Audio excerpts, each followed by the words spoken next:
Everyone, live for PCS में आप सभी का स्वागत है। आज हम डिस्कस करेंगे Uttar Pradesh PCS mains GS paper 5 का टॉपिक 5 हम डिस्कस कर रहे थे। इससे पहले वाली वीडियो में हमने ग्रामीण, शहरी और जनजातीय मुद्दे और सामाजिक संरचना के बारे में डिस्कस कर लिया था। आज हम डिस्कस करेंगे उत्तर प्रदेश के त्यौहार, मेले, संगीत, लोक नृत्य इत्यादि के बारे में। ठीक है, तो चलिए चलते हैं। त्यौहार उत्तर प्रदेश की एक समृद्ध सांस्कृतिक विरासत है और यह अपने जीवंत त्योहारों और समारोहों के लिए जाना जाता है। उत्तर प्रदेश में मनाए जाने वाले कुछ प्रमुख त्योहार की सूची इस प्रकार दी गई है। पहला, दिवाली। दिवाली, जिसे रोशनी के त्योहार के रूप में भी जाना जाता है, उत्तर प्रदेश में सबसे महत्वपूर्ण त्योहारों में से एक है। दिया जलाकर, घरों को सजाकर, मिठाइयों और उपहारों का आदान प्रदान करके इसे उत्साहपूर्वक मनाया जाता है। नंबर 2 है होली। होली एक रंगीन और जीवंत त्योहार है जो उत्तर प्रदेश में मनाया जाता है। यह वसंत के आगमन की घोषणा करने के लिए रंगीन पाउडर और पानी फेंकते हुए, नाचते और गाते हुए ये त्यौहार मनाया जाता है। तीसरा है ईद। उत्तर प्रदेश में एक बड़ी मुस्लिम आबादी है। ईद समुदाय के में मनाए जाने वाले सबसे महत्वपूर्ण त्योहारों में से एक है, यानी कि मुस्लिम जो आबादी है उनका समुदाय में मनाया जाने वाला एक महत्वपूर्ण त्यौहार है। रमज़ान के पवित्र महीने के अंत का प्रतीक है ईद, और इस दिन जो लोग हैं वो गले मिलकर एक दूसरे से उपहारों का आदान प्रदान करते हैं। नेक्स्ट, जन्माष्टमी। जन्माष्टमी भगवान कृष्ण का जन्मदिन है और उत्तर प्रदेश में इसे बड़ी धूमधाम से मनाया जाता है। इसमें उपवास करना, भक्ति भजन गाना, मंदिरों और घरों को फूलों और रोशनी से सजाना शामिल है। इसके बाद है दशहरा। दशहरा बुराई पर अच्छाई की जीत का प्रतिनिधित्व करता है। पूरे उत्तर प्रदेश में बड़े उत्साह के साथ दशहरे को मनाया जाता है। बुराई से जुड़े राक्षस राजा रावण की एक मूर्ति इस दिन जलाई जाती है। ठीक है, इसके बाद है नवरात्रि। नवरात्रि 9 दिनों का त्यौहार है जो देवी दुर्गा को समर्पित है। उत्तर प्रदेश में उत्साह के साथ मनाया जाता है। इसमें उपवास, भक्ति गीत गाना, पूजा अनुष्ठान, कीर्तन इत्यादि जो है शामिल है। ठीक है, इसके बाद है कुंभ मेला। कुंभ मेला दुनिया की सबसे बड़ी धार्मिक सभाओं में से एक है और इलाहाबाद जो है वो उत्तर प्रदेश में, यानी कि प्रयागराज, जिसे आप प्रयागराज कहते हैं, यानी कि कुंभ मेला जो है वो प्रत्येक 12वें वर्ष प्रयागराज में आयोजित होता है। ठीक है, और हर छठे वर्ष जो है अर्ध कुंभ भी मनाया जाता है। ठीक है, तो उत्तर प्रदेश के प्रयागराज में 12 साल में कुंभ मेला आयोजित होता है। पूरे भारत से लाखों लोग पवित्र गंगा नदी में स्नान करने और विभिन्न धार्मिक अनुष्ठानों को करने के लिए यहाँ आते हैं। इसके बाद है मकर संक्रांति। मकर संक्रांति एक फसल उत्सव है जो सूर्य की उत्तर दिशा की यात्रा की शुरुआत का प्रतीक माना जाता है। यह उत्तर प्रदेश में बड़े उत्साह के साथ मनाया जाता है। इसमें पतंग उड़ाना, पवित्र नदियों में डुबकी लगाना, तिल और गुड़ से बनी जो पारंपरिक मिठाइयाँ है वे खाना शामिल है। इसके बाद है महाशिवरात्रि। महाशिवरात्रि भगवान शिव को समर्पित एक त्यौहार है और उत्तर प्रदेश में बड़ी भक्ति के साथ मनाया जाता है। इसमें उपवास करना, शिव मंदिरों में जाना, अभिषेकम यानी कि लिंग को दूध, शहद और अन्य प्रसाद से स्नान कराना इत्यादि शामिल होता है। ठीक है, इसके बाद है बुद्ध पूर्णिमा। बुद्ध पूर्णिमा उत्तर प्रदेश सहित पूरी दुनिया में बौद्ध धर्म द्वारा मनाया जाने वाला त्यौहार है। यह भगवान बुद्ध के जन्म, ज्ञान और मृत्यु का प्रतीक है। ठीक है, यानी कि बुद्ध पूर्णिमा के दिन ही भगवान बुद्ध का जन्म हुआ था। इसी दिन भगवान बुद्ध को ज्ञान की प्राप्ति हुई थी और इसी दिन भगवान बुद्ध की मृत्यु हुई थी। तो इसलिए बुद्ध पूर्णिमा का जो त्यौहार बौद्ध धर्म द्वारा मनाया जाता है वो बहुत ही पवित्र माना जाता है और ये भगवान बुद्ध के जन्म, ज्ञान और मृत्यु तीनों का प्रतीक है। इसमें जप, ध्यान, प्रार्थना करना शामिल है। इसके बाद है वसंत पंचमी। वसंत पंचमी वसंत के आगमन का प्रतीक है और उत्तर प्रदेश में बड़े उत्साह के साथ मनाया जाता है। आप सभी जानते हो कि वसंत पंचमी के दिन देवी सरस्वती जो ज्ञान की देवी है इनकी पूजा की जाती है। पीले कपड़े पहने जाते हैं और पतंग उड़ाना इत्यादि शामिल है। तीज उत्तर प्रदेश में विवाहित महिलाओं द्वारा अपने पति की सलामती की कामना करने के लिए मनाया जाने वाला त्यौहार है। इसमें उपवास करना, हाथों में मेहंदी लगाना, रंग बिरंगे कपड़े पहनना शामिल है। इसके बाद है रामनवमी। रामनवमी एक ऐसा त्यौहार है जो हिंदू धर्म में सबसे सम्मानित देवताओं में से एक भगवान राम के जन्मदिन का जश्न मनाता है। यह उत्तर प्रदेश में बड़ी भक्ति के साथ मनाया जाता है और इसमें उपवास, भक्ति गीत गाना, पूजा समारोह करना इत्यादि शामिल है। तो उत्तर प्रदेश के हमने महत्वपूर्ण त्यौहार पढ़े हैं। ये उत्तर प्रदेश में मनाए जाने वाले कई त्योहारों के कुछ उदाहरण हैं। प्रत्येक त्यौहार जो है वो क्या है, अद्वितीय है और राज्य की जो विविध सांस्कृतिक और धार्मिक परंपरा है इनको दर्शाता है। ठीक है, इसके बाद हम देखेंगे उत्तर प्रदेश के मेले। ठीक है, उत्तर प्रदेश जो है वो अपने रंगीन मेलों और प्रदर्शनियों के लिए जाना जाता है जो राज्य की जो समृद्ध सांस्कृतिक विरासत है और परंपरा है इनको प्रदर्शित करते हैं। उत्तर प्रदेश के कुछ सबसे लोकप्रिय मेले नीचे सूचीबद्ध हैं। ठीक है, अब देखो मेले में क्या क्या होता है। मेले में क्या होता है, तो मेले में जो है मेले मनोरंजन का साधन होते हैं। पहली चीज़, मेले मनोरंजन का साधन होते हैं। मेले सामाजिक सौहार्द को बढ़ाते हैं, भाईचारा को बढ़ाते हैं, सामाजिक संस्कृति को बढ़ावा देते हैं। ठीक है, मेले एक दूसरे की संस्कृति से परिचित कराते हैं, लोगों को एक दूसरे की संस्कृति को जानने में सहायता प्रदान करते हैं। तो मेले के बहुत सारे महत्व भी है। तो हम देख लेते हैं कि उत्तर प्रदेश के सबसे लोकप्रिय मेले कौन से हैं। तो पहला है कुंभ मेला। कुंभ मेला इलाहाबाद, हरिद्वार, नासिक, उज्जैन में हर 12 साल में आयोजित होने वाली दुनिया की सबसे बड़ी धार्मिक सभाओं में से एक है। भारत और दुनिया भर के लाखों तीर्थयात्री पवित्र नदी में स्नान करते हैं और धार्मिक अनुष्ठान करने आते हैं। ठीक है, जैसे कि 2025 में प्रयागराज में कुंभ मेला आयोजित होगा। ताज महोत्सव। ताज महोत्सव आगरा में मनाया जाता है। उत्तर प्रदेश में 10 दिवसीय एक सांस्कृतिक उत्सव है जो राज्य की समृद्ध कला, शिल्प, सांस्कृतिक विरासत का जश्न मनाता है और यह पूरे भारत से पारंपरिक हस्तशिल्प, भोजन और सांस्कृतिक प्रदर्शन को दिखाता है। ठीक है, इसके बाद हो गया राम बारात। राम बारात भी आगरा शहर में दशहरा उत्सव के दौरान आयोजित एक भव्य जुलूस है। इसमें भगवान राम की बारात को दर्शाने वाले खूबसूरती से सजाए गए रथों, हाथियों और घोड़ों की एक बड़ी परेड शामिल है। इसके बाद है बटेश्वर मेला। बटेश्वर मेला देखो, बटेश्वर मेला इसका धार्मिक महत्व भी है बटेश्वर मेला का, और बटेश्वर मेला का व्यापारिक महत्व भी है। ठीक है, धार्मिक महत्व इसलिए है क्योंकि इस दिन लोग यमुना नदी में डुबकी लगाते हैं और भगवान शिव की आराधना करते हैं। और व्यापारिक महत्व इसलिए है क्योंकि बटेश्वर मेले में पशुओं का व्यापार किया जाता है। ठीक है, तो बटेश्वर मेला उत्तर प्रदेश के आगरा के पास अक्टूबर-नवंबर में आयोजित होने वाला 5 दिवसीय मेला है। आगरा के पास एक जगह है बटेश्वर, वहीं पर यह मेला आयोजित होता है। अक्टूबर और नवंबर में आयोजित होता है। 5 दिवसीय मेला है। लोकप्रिय पशुधन बाजार, जहां हजारों मवेशियों का व्यापार होता है, तो यह एक प्रकार का पशु मेला है। और बुल फाइटिंग और घुड़दौड़ जैसे पारंपरिक खेल आयोजित किए जाते हैं। साथ ही इस मेले का कैसा महत्व है? धार्मिक महत्व भी है क्योंकि इस दिन भगवान शिव की पूजा की जाती है। ठीक है, झूला मेला। झूला मेला उत्तर प्रदेश के मथुरा शहर में अगस्त-सितंबर में आयोजित होने वाला एक लोकप्रिय व्यापार मेला है। यह एक मास है जो भगवान कृष्ण के बचपन का जश्न मनाता है और द्वारकाधीश मंदिर के मैदान में आयोजित किया जाता है। मेले का मुख्य आकर्षण पूजा करने वालों के लिए खूबसूरती से सजाए गए जो झूले हैं। ठीक है, इसके बाद है माघ मेला। माघ मेला देखो, गंगा यमुना सरस्वती के संगम पर यानी कि संगम तट प्रयागराज में मनाया जाता है। संगम तट पर प्रत्येक वर्ष माघ महीने में ये आयोजित होता है। ठीक है, तो माघ मेला प्रयागराज उत्तर प्रदेश में जनवरी और फरवरी में आयोजित होने वाला एक महीने का व्यापार मेला है। यह पवित्र गंगा नदी के तट पर होता है। लाखों तीर्थयात्री नदी में स्नान करते हैं और विभिन्न धार्मिक अनुष्ठान करते हैं। ये उत्तर प्रदेश में आयोजित कई व्यापार मेले और प्रदर्शनियों में से कुछ है। प्रत्येक मेला अद्वितीय है और देश की समृद्ध सांस्कृतिक विविधता और परंपरा को दर्शाता है। ठीक है, इसके अलावा और भी मेले हैं। ठीक है, इसके अलावा जैसे कि आप लिख सकते हो नौचंदी मेला, नौचंदी मेला या सरधना मेला तथा सरधना मेला। नौचंदी मेला तथा सरधना मेला कहाँ लगता है? मेरठ में। इसके अलावा आप लिख सकते हो शाकुंभरी देवी का मेला। शाकुंभरी देवी का मेला कहाँ लगता है? सहारनपुर में। इसके अलावा आप लिख सकते हो माँ विंध्यवासिनी देवी का मेला, वो कहाँ लगता है? मिर्ज़ापुर में। ठीक है, आप अन्य जो मेले आपके याद हो आप उन्हें भी लिख सकते हो, जैसे गोविंद साहब का मेला, सैयद सालार मेला, ये सब लगते हैं उत्तर प्रदेश में। अन्य मेलों का आप जिक्र कर सकते हो। अगर कोई क्वेश्चन आ जाए मेले पर तो आप 6 या 7 मेलों का जिक्र करके अन्य का वैसे ही निष्कर्ष लिखते टाइम या मैप बनाकर जिक्र कर सकते हो। ठीक है, इसके बाद आ गया संगीत। उत्तर प्रदेश एक समृद्ध संगीत विरासत वाला राज्य है, यानी कि उत्तर प्रदेश में संगीत की एक समृद्ध परंपरा है जिसमें सदियों से संगीत की अलग अलग शैलियों का विकास हुआ है। संगीत के कुछ लोकप्रिय रूप हैं। पहला, शास्त्रीय संगीत। शास्त्रीय संगीत देख लेते हैं।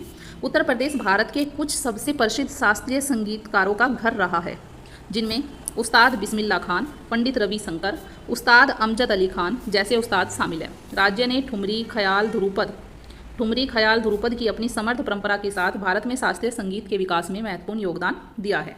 इसके बाद पहले हमने शास्त्रीय संगीत बता दिया। अब लोक संगीत। लोक संगीत यानी कि उत्तर प्रदेश अपने जीवंत लोक संगीत के लिए जाना जाता है जो एक क्षेत्र से दूसरे क्षेत्र में भिन्न होता है। कुछ लोकप्रिय लोक संगीत रूपों में नौटंकी है, रासलीला है, काजरी है, चैती है, दादरा है इत्यादि शामिल है। संगीत के ये रूप आमतौर पर ढोलक, हारमोनियम, तबला जैसे पारंपरिक वाद्य यंत्रों के साथ होते हैं। इसके बाद है कव्वाली। कव्वाली भक्ति संगीत का एक रूप है जो उत्तर प्रदेश में उत्पन्न हुआ है, दुनिया भर में लोकप्रिय है। इसके बाद बॉलीवुड संगीत। उत्तर प्रदेश ने बॉलीवुड संगीत के विकास में महत्वपूर्ण भूमिका निभाई है। बॉलीवुड के कई सबसे लोकप्रिय गीतों को राज्य के संगीतकारों द्वारा संगीतबद्ध किया गया है। बॉलीवुड संगीत विभिन्न संगीत शैलियों का मिश्रण है। अपनी आकर्षक धुन, जोशपूर्ण बीट्स के लिए बॉलीवुड संगीत जाना जाता है। इसके बाद है गज़ल। गज़ल कविता का एक रूप है जो फारस में उत्पन्न हुआ और बेगम अख्तर और मेहंदी हसन जैसे उत्तर प्रदेश के संगीतकारों द्वारा यह भारत में लोकप्रिय हुआ था। आमतौर पर सितार और तबला जैसे जो पारंपरिक वाद्य यंत्र है, इन यंत्रों की संगत के साथ गज़ल किया जाता है। ठीक है, सितार और तबला के आविष्कारक कौन थे? अमीर खुसरो, ये भी याद रखिएगा। ये उत्तर प्रदेश में लोकप्रिय संगीत के कई अलग अलग रूपों के कुछ उदाहरण हैं। संगीत का प्रत्येक रूप अद्वितीय है और राज्य की जो समृद्ध सांस्कृतिक विरासत और परंपरा है इसको दर्शाता है। तो अगर क्वेश्चन आ जाए संगीत, तो संगीत के बारे में हम बताएंगे कि यहाँ पर शास्त्रीय संगीत है, यहाँ पर लोक संगीत भी है, यहाँ पर कव्वाली भी उत्तर प्रदेश से ही फेमस हुई है। बॉलीवुड संगीत है, यहाँ गज़ल भी है, यानी कि गज़ल की शुरुआत भी उत्तर प्रदेश से ही भारत में लोकप्रिय हुई है। इसके बाद लोक नृत्य देख लेते हैं। उत्तर प्रदेश की एक समृद्ध सांस्कृतिक विरासत है और यह अपने जीवंत लोक नृत्यों के लिए जाना जाता है, जो एक क्षेत्र से दूसरे क्षेत्र में भिन्न होते हैं। यहाँ उत्तर प्रदेश के सबसे लोकप्रिय लोक नृत्य है। देखो, लोक नृत्य में सबसे पहला है चक्र नृत्य। चक्र नृत्य एक पारंपरिक लोक नृत्य है। सबसे पहले आप देखो कि जो लोक नृत्य जैसे ये उत्तर प्रदेश है, ठीक है। उत्तर प्रदेश में लोक नृत्य पश्चिम क्षेत्र में अलग है, ब्रज क्षेत्र के अलग है, बुंदेलखंड क्षेत्र के अलग है, अवध क्षेत्र के अलग है, पूर्वांचल के अलग है। तो आप पहले तो इन सभी क्षेत्रों के अलग अलग लोक नृत्य को भी देख लीजिएगा। लेकिन अगर एक सीधा क्वेश्चन आ जाए कि लोक नृत्य के विषय में लिखें, तो आप सीधे ऐसे भी लिख सकते हो कि जैसे चक्र नृत्य एक पारंपरिक लोक नृत्य है जिसकी उत्पत्ति उत्तर प्रदेश के ब्रज क्षेत्र में हुई थी। यह आमतौर पर होली और जन्माष्टमी त्यौहार के दौरान महिलाओं द्वारा किया जाता है। इस नृत्य में आप अपने सिर के ऊपर जलाए गए तेल के लैंप की एक बड़ी पिरामिड नुमा संरचना संतुलित करते हुए डोल और मंजीरा की ताल पर नृत्य करते हैं, ठीक है। तो चक्र नृत्य, इसी नृत्य को कहते हैं चरकुला नृत्य। अगर आपने सुना हो चरकुला नृत्य ब्रज क्षेत्र में गाया जाता है, तो चरकुला नृत्य है ये, ठीक है।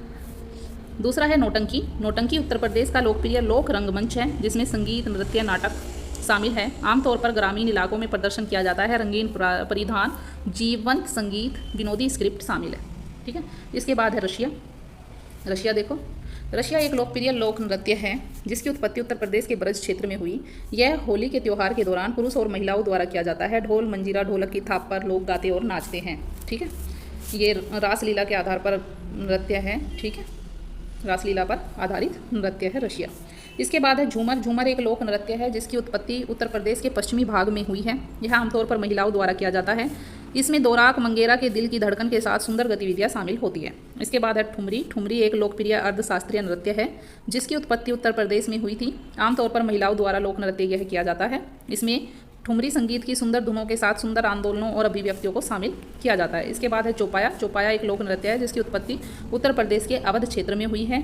यह आमतौर पर पुरुषों द्वारा किया जाता है। ढोल, मंजीरा की ताल पर कविता, पाठ और नृत्य किया जाता है।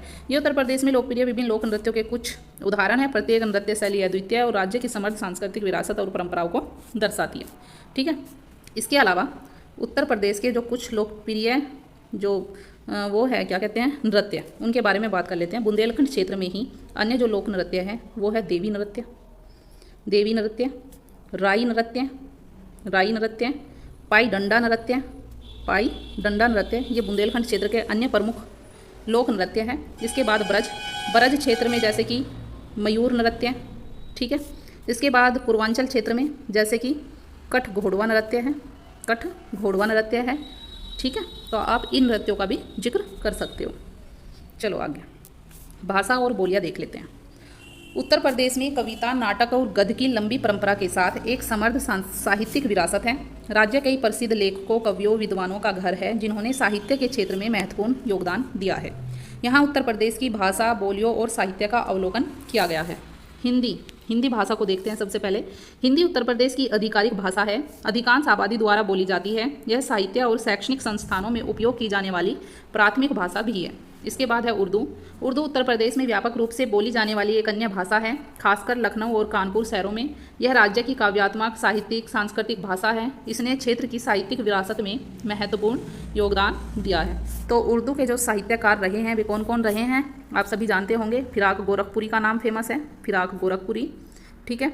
और जोश मलिहाबादी और अकबर इलाहाबादी, ठीक है। इसके बाद है ब्रज भाषा उत्तर प्रदेश के ब्रज क्षेत्र में बोली जाने वाली एक हिंदी बोली है। यह अपनी समृद्ध सांस्कृतिक परंपरा के लिए जाना जाता है, खासकर भक्ति, कविता और साहित्य में, ठीक है। इसके बाद अवधी उत्तर प्रदेश के अवध क्षेत्र में बोली जाने वाली हिंदी की एक बोली है। यह विशेष रूप से अपनी कविता और नाटक की समृद्ध साहित्यिक परंपरा के लिए जानी जाती है। जैसे कि तुलसीदास ने अवधी में रामचरितमानस की रचना की थी। रामचरितमानस की तुलसीदास ने अवधी भाषा में ही रचना की थी, ठीक है। इसके बाद भोजपुरी उत्तर प्रदेश के पूर्वी भाग में बोली जाने वाली एक हिंदी बोली है। इसमें लोक कविता और संगीत की समृद्ध परंपरा है। इसके बाद है अंग्रेजी शैक्षणिक संस्थानों में अंग्रेजी व्यापक रूप से बोली और पढ़ाई जाती है उत्तर प्रदेश में। तो उत्तर प्रदेश में साहित्य विविध है। इसमें विभिन्न भाषाओं जैसे हिंदी, उर्दू, और अंग्रेजी में काम शामिल है। उत्तर प्रदेश के उल्लेखनीय साहित्यकारों में मुंशी प्रेमचंद, हरिवंश राय बच्चन, भारतेंदु हरिश्चंद्र, जयशंकर प्रसाद, ठीक है, और कबीरदास शामिल है। यानी कि ये उत्तर प्रदेश के प्रमुख साहित्यकार हैं। अब इनकी रचना देख लेते हैं। मुंशी प्रेमचंद की उपन्यास कौन कौन से हैं? गोदान है, जैसे कि गबन है, सेवा सदन है, ठीक है। हरिवंश राय बच्चन की मधुबाला मधुशाला है। भारतेंदु हरिश्चंद्र की अंधेर नगरी है और भारत दुर्दशा है। जयशंकर प्रसाद की कामायनी है, ठीक है। और कबीरदास के जो उपदेश थे उनका संकलन जैसे कि बीजक ग्रंथ है, आप इनका भी जिक्र कर सकते हो। उत्तर प्रदेश के कई प्रमुख शैक्षणिक संस्थानों का घर भी है, यानी कि उत्तर प्रदेश जो है वो कई प्रमुख शैक्षणिक संस्थानों का घर है, जैसे कि BHU Banaras Hindu University, AMU Aligarh Muslim University, जिन्होंने राज्य में साहित्य और भाषा के विकास में महत्वपूर्ण योगदान दिया है, ठीक है। इसके बाद यूपी के सामाजिक रीति रिवाज। उत्तर प्रदेश की एक समृद्ध सांस्कृतिक विरासत है और यह अपने विविध सामाजिक रीति रिवाजों और परंपराओं के लिए जाना जाता है। कुछ रीति रिवाज देख लेते हैं उत्तर प्रदेश के, जैसे कि पहला, पारिवारिक मूल्य। उत्तर प्रदेश में पारिवारिक मूल्यों को अत्यधिक महत्व दिया जाता है और परिवार अक्सर समुदाय के जीवन में एक केंद्रीय भूमिका निभाता है। बड़ों का सम्मान आवश्यक माना जाता है और सहवास परिवार अभी भी राज्य के कई हिस्सों में आम है, ठीक है। यानी कि जॉइंट फैमिली अब भी उत्तर प्रदेश के बहुत सारे हिस्सों में देखने को मिलती है। इसके बाद आतिथ्य सत्कार। सामाजिक रीति रिवाजों का एक महत्वपूर्ण पहलू है यह मेहमानों को एक आशीर्वाद माना जाता है, ठीक है। जैसे कि कहते हैं अतिथि देवो भव, ठीक है, अतिथि देवो भव। तो वही वाली चीज़ें उत्तर प्रदेश में देखने को मिलती है। तो मेहमान को यहाँ एक आशीर्वाद माना जाता है। मेहमान अपने मेज़बान जो है अपने मेहमानों को सहज और स्वागत महसूस कराने के लिए वे सब कुछ करते हैं जो वह कर सकता है। इसके बाद है त्यौहार और उत्सव। उत्तर प्रदेश अपने जीवन त्योहारों और समारोह के लिए जाना जाता है। राज्य के लोग होली, दीपावली, ईद, क्रिसमस जैसे त्योहारों को बड़े उत्साह के साथ मनाते हैं। इसके बाद है भोजन और व्यंजन।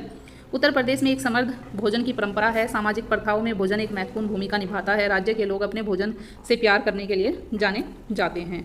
इसके बाद है पोशाक। उत्तर प्रदेश में सामाजिक रीति रिवाजों का एक महत्वपूर्ण पहलू है। पारंपरिक पोशाक जैसे साड़ी, सलवार कमीज, धोती कुर्ते आमतौर पर पहने जाते हैं और चमकीले जीवंत रंगों को प्राथमिकता दी जाती है। इसके बाद है शिष्टाचार। शिष्टाचार रीति रिवाजों में महत्वपूर्ण भूमिका निभाता है। सम्मानजनक व्यवहार करना, शिष्टता और शालीनता का परिचय दिया जाता है उत्तर प्रदेश में और लोगों से अपेक्षा की जाती है कि वे सामाजिक परिवेश में यानी कि सामाजिक स्थान पर जो है उचित व्यवहार करें। इसके बाद धार्मिक सहिष्णुता। उत्तर प्रदेश एक विविधतापूर्ण राज्य है, यानी कि विभिन्न धर्म के लोग यहाँ पर रहते हैं। विभिन्न धर्मों और समुदाय के लोग यहाँ पर एक साथ रहते हैं। तो धार्मिक सहिष्णुता सामाजिक रीति रिवाजों का एक महत्वपूर्ण पहलू है और लोग आमतौर पर एक दूसरे के विश्वासों रीति रिवाजों का सम्मान करते हैं और उन्हें स्वीकार भी करते हैं। ये उत्तर प्रदेश में प्रचलित कई सामाजिक रीति रिवाज और परंपराओं में से कुछ है। प्रत्येक रिवाज अद्वितीय है और राज्य की समृद्ध सांस्कृतिक विरासत और परंपराओं को दर्शाता है।